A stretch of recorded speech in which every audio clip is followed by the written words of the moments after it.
안녕하세요. 안철호입니다. 자, 오늘 이 시간에는 우리가 운동량, 충격량 파트부터 문제 해설 네 번째 시간이 되겠습니다. 자, 우선 챕터 다섯 번째와 여섯 번째에 대한 이제 문제 해설 진행을 하도록 하겠습니다. 자, 우선은 이제 우리가 5번 챕터. 자, 운동량, 충격량에서는 어떤 문제를 풀 것인지를 먼저 알려드리고 그리고 나서 해설을 하나씩 진행을 해보도록 하죠. 자, 우선은 이제 84페이지에 나와 있는 5번 문제를 먼저 풀겠습니다. 5번 하고요. 그 다음에 10번, 그리고 15번, 17번. 자, 하나만 더 할까요? 18번. 19번도 해야겠네요. 19번. 조금 이제 많은 편인데 아무래도 이제 이 운동량, 충격량 쪽이 또 뭐 출제 가능성이 뭐 매우 높고 뭐 거의 나온다라고 얘기하시면 되겠고, 그 다음에 이제 여러분들이 또 좀 헷갈려 하시는 부분들, 그러니까 이게 운동량을 구할 것인가, 운동량의 변화를 구할 것인가, 뭐 이런 것들에서 이제 여러분들이 좀 이해를 못 하시는 부분들이 좀 있으셔서 그런 부분들을 이제 조금 우리가 이제 고쳐 나가는 거죠. 그렇게 해서 이제 실전에서는 절대 틀리지 않도록 이제 우리가 한번 연습을 잘 해보도록 하겠습니다.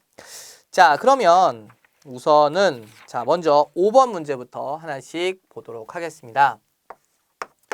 제가 이제 문제 해설을 할 때 항상 이제 많이 강조를 하고 있는 것이기도 한데요.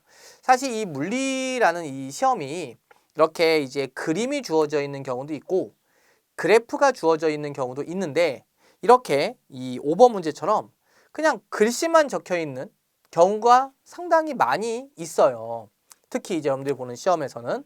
그러면 이런 문제들을 일단은 난이도를 좀 낮추고 싶다라는 생각이 드신다면 여러분들 스스로가 간단하게라도 그림을 그려놓고 문제를 풀면 문제가 조금 쉽게 이해가 되고 그리고 적용이 돼요.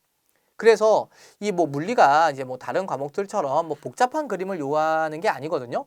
어차피 직선, 원형, 뭐 요런 정도의 뭐 사각형, 삼각형 요 정도만 사실은 나타내도 충분히 문제의 상황을 표현해 낼 수가 있기 때문에, 자, 제가 첫 번째 드리는 오늘 이 시간 첫 번째 드리는 팁은 그림이나 그래프가 주어져 있지 않은 상황에서는 간단하게 문제 내용을 그림으로 한번 나타내 봐라. 그러면 문제를 파악하는 데 도움이 된다. 이 얘기를 꼭 해드리고 싶어요. 그래서 뭐 저도 뭐 얼마나 많이 물리 문제를 매번 풀어봤겠습니까? 그죠? 사실은 뭐 웬만한 문제들은 그냥 눈으로도 다 풀겠죠. 그런데 저 역시도 실수를 하지 않기 위해서 혼자서 문제를 풀 때도 이렇게 그림을 어느 정도 좀 그려놓고 문제를 풀어요. 그러니까 맨날 물리만 하는 나도 그런데 여러분처럼 물리만이 아니라 다른 과목도 함께 공부하는 사람들은 더더욱 그래야 되지 않을까. 왜냐하면 가끔 물리를 하다 보니까 그만큼 덜 익숙하잖아요.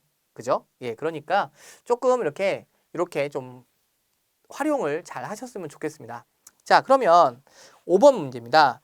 100cm의 높이에서 공을 자유낙하시켰을 때, 그러니까 대략 지면이 이렇게 있고 물체가 여기서 이제 100cm니까 뭐 1m인 거죠. 그죠? 자, 1m 높이에서 공을 낙하시켰을 때 공이 처음 튀어오르는 높이가 64cm, 다시 말하면 0.64다.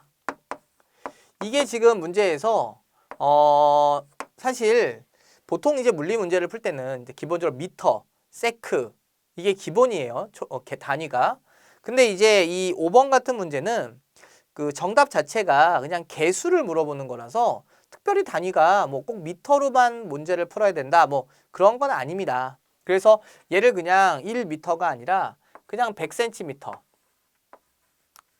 얘를 그냥 64cm 이렇게 놓고 문제를 풀어도 괜찮아요.